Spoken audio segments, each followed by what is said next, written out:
What's up, guys? So Fula coming at you with another video. Shout out to the whole LDBC. So in this video, man, I kind of want to go back to track and field as we get closer and closer to the Diamond League and stuff like that, and get closer to, and have already had some professional meets and some indoor meets in Europe. I think they had one in Poland, they had one in Paris too. So yeah, the one event I want to talk about is definitely my favorite race by far, and that is the 110 hurdles, also known as the short hurdles, also known as the high hurdles. The reason why I like this race so much is because unlike the 100 meters, the open 100 meters, this race requires not just flat speed. It also requires flexibility. It also requires good technique. It requires smooth rhythm. It requires it requires like basically guts.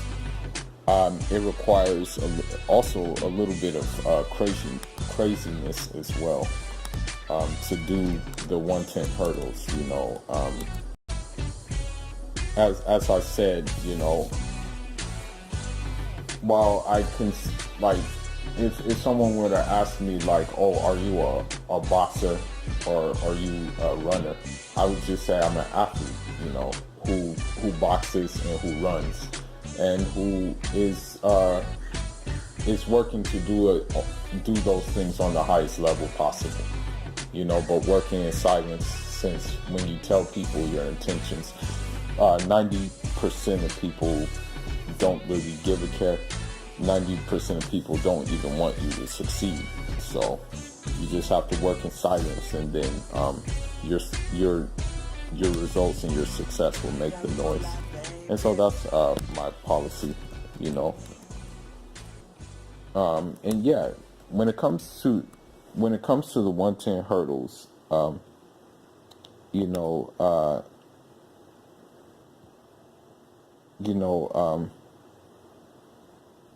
the thing is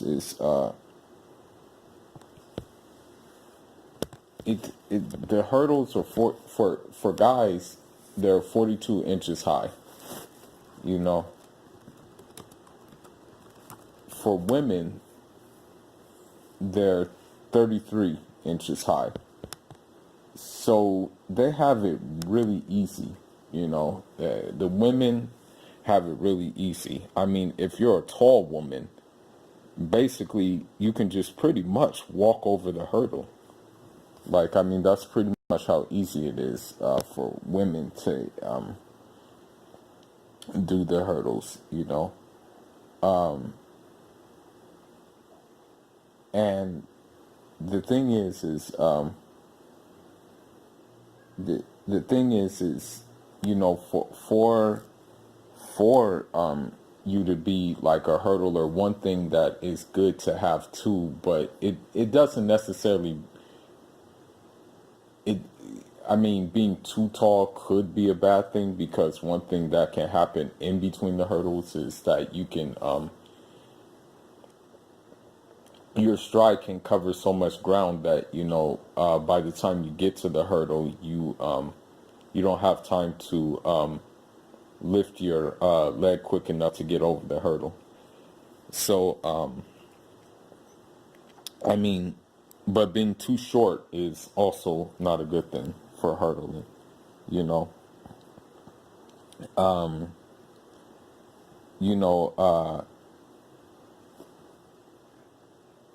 the thing is, like, usually a 110 hurdler or a 100-meter hurdler will have they'll have pretty good sprint speed, but they won't have like bullet fast sprint speed. Like if they were to do like if a dude were to do a open 100, he would, but he was a hurdler. He may run like something like a 10.5. He may run something like a 10.4 or something like that.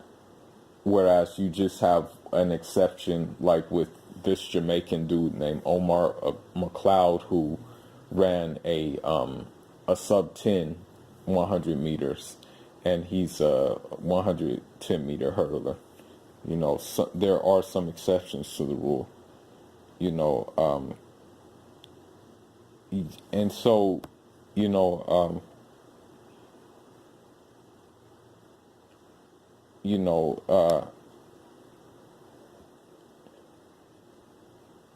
the thing is, even one coach, even my coach, he said you do have to be a little crazy to do hurdles. You know, it's a very complicated event. Like the 110 hurdles is very complicated because especially if it's raining, then that thing is even more difficult. The thing is about hurdles is there's so much going on at the time. You really have to have tunnel vision in this race more than any other race. You know, because you have 10 barriers, right? You have other dudes surrounding you with those 10 barriers. And, you know, the thing is, you have to focus on your race. You have to run your race, but there's a lot going on beside you, you know, and it's very tempting to look over and see what the other person is doing, especially in this race, because there's so much going on. I mean, you have hurdles flying sometimes you have hurdles flying everywhere, you know, and, you know, while you're trying to keep tunnel vision, it's very hard sometimes, man, because of this, just the particulars that are going on in these races, you know. Now, when it comes to dominance in the hurdles, I would say that the United States traditionally has dominated in the hurdles. You have guys like Greg Foster, you have guys like Roger Kingdom, you have guys like Ronaldo Nehemiah, you have guys like Aries Merritt, you have guys like Ralph Boston, you have guys like what's his name, David Oliver, you have guys like who else can we say in the New York, or I mean in the American high hurdlers? You have those guys, and they've dominated. You know, they've dominated in the past. But you have different types of hurdlers. And what I will say about the American side of hurdlers is that they are more based off of power. Oh, you also had before I go on, you also had, I think, I'm trying to remember his name. I'm going to try to remember his name. You had Alan Johnson as well, who was a dominant U.S. hurdler as well. Now,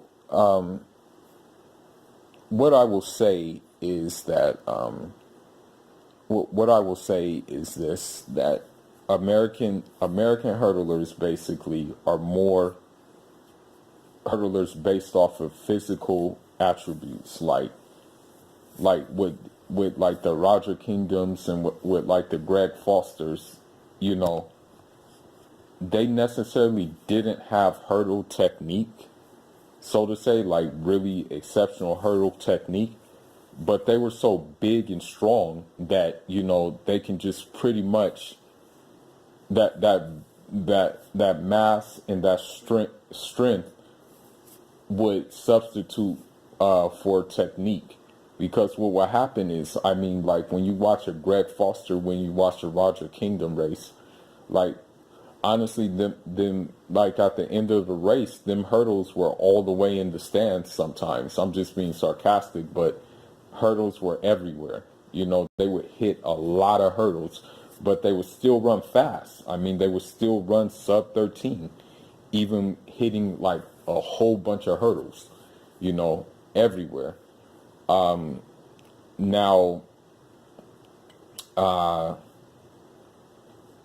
David Oliver continued with that tradition, and he would hit a lot of hurdles. I mean, those hurdles would go everywhere. You know, I'm just like, dang, this dude is like smashing into these hurdles.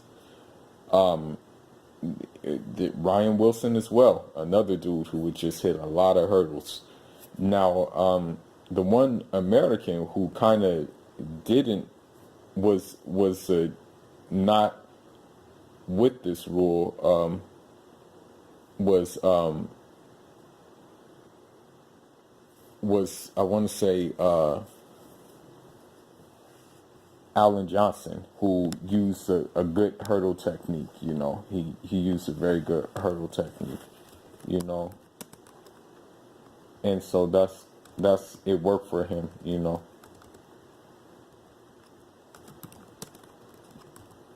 And there was one more American. Yes, there was one more American who, again, he did the same thing. He did the same thing with hurdles, and he just muscled. He just muscled basically through the hurdles.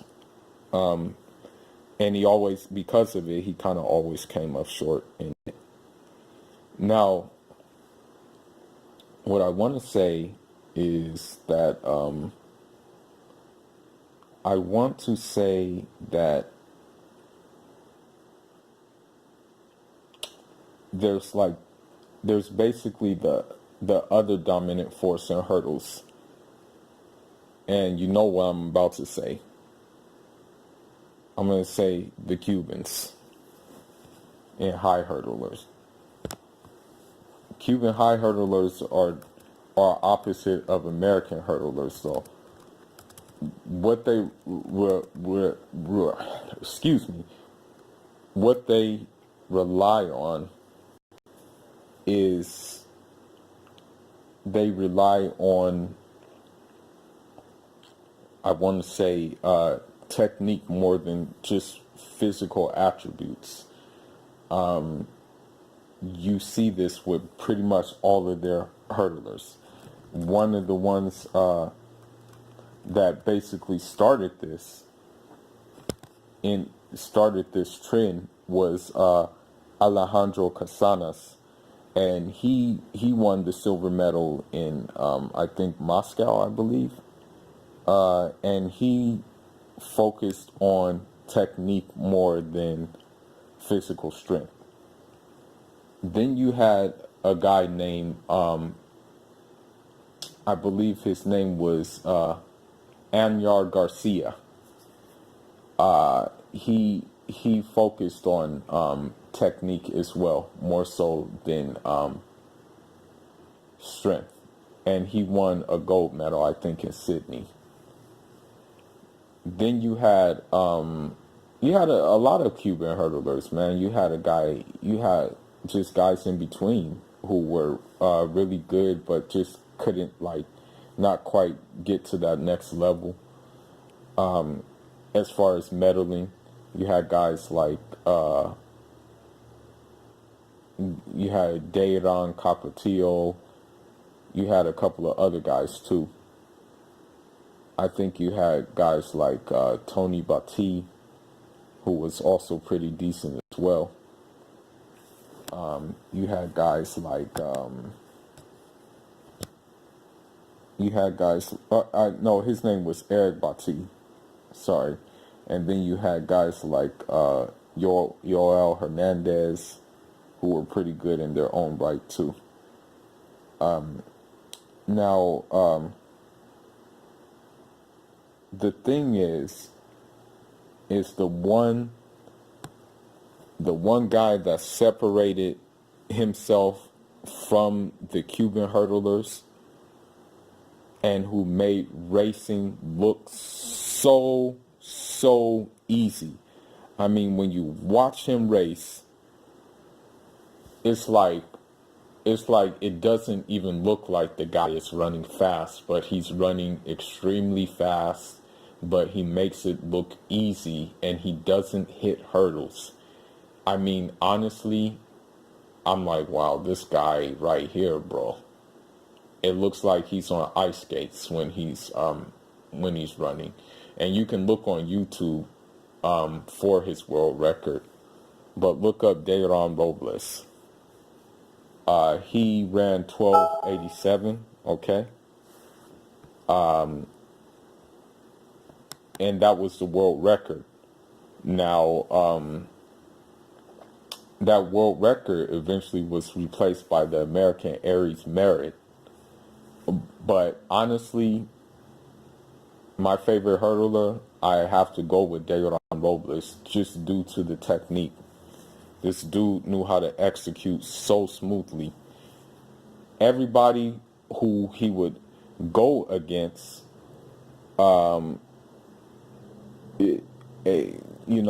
everybody he would go against, he would just make look totally bad. He would just blow them out into the water, man. And he would just look so easy doing it.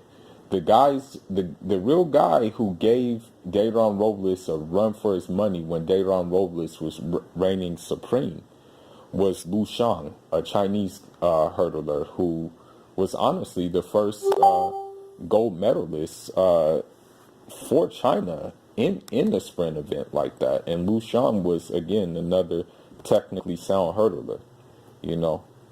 And so, with that being said, that's the guy who gave Dayron Robles, like, his stiffest competition at the time was Lu Shang, you know. Um,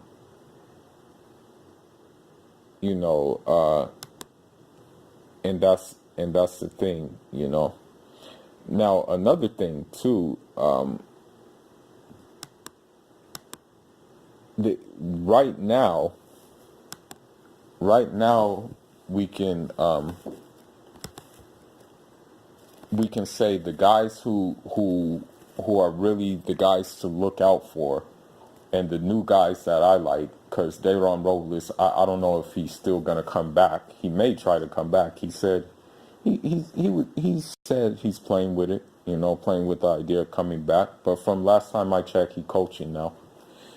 But the guys I like right now, of course, the new Jamaican dude, Omar McLeod, he won the gold medal in Rio.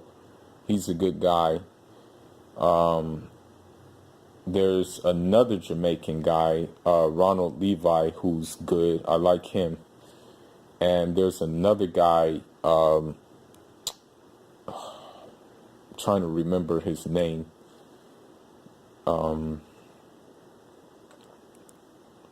He's not Jamaican, but he runs pretty well in their hurdles. I think he just got out of school, basically. Freddie Crinton or something like that. He's an American dude. He looks to be like he got the goods. But right now, by far, my favorite hurdler, just due to his technical soundness in the event, is Orlando Ortega. He's another Cuban, but he's nationalized to compete for Spain. And he's probably the most technically sound hurdler right now, based on technique. If we want to just talk about technique, he's probably the soundest one right now. Because you have two types of hurdlers. You have a lead leg hurdler who uses their lead leg to kind of like create a whiplash effect. And then you have a trail leg hurdler who basically uses their trail leg to propel them to the next hurdler. And that's what kind of hurdler I am, because I'm not that tall. I'm only 6 feet. And so I use my trail leg to propel me, And, you know, trail leg dependent hurdlers, their trail legs sometimes are so powerful that it sounds like a gunshot. You know, when Dayron Robles was actually warming up, one of the athletes said that you can almost hear his trail leg throughout a lot of the stadium, that it sounded like a boom, you know. So that's the importance of it, you know, because it's like a propeller. It just like pushes you to the next hurdle, and then sometimes you get there so quickly that you have to kind of compromise your steps because of how quickly you're getting to it, you know. I want to say like shuffle your steps. But, you know, that's all I got for now, guys. I'm going to do another event, of course. You know, these are just my thoughts on the events. These are just intros to the track and field, to what's to come, you know, and hopefully I can get some athletes and get some coaches on here to talk about it. But that's all I got for now, guys. Leave your thoughts and your comments in the section. And I'm off until the next one.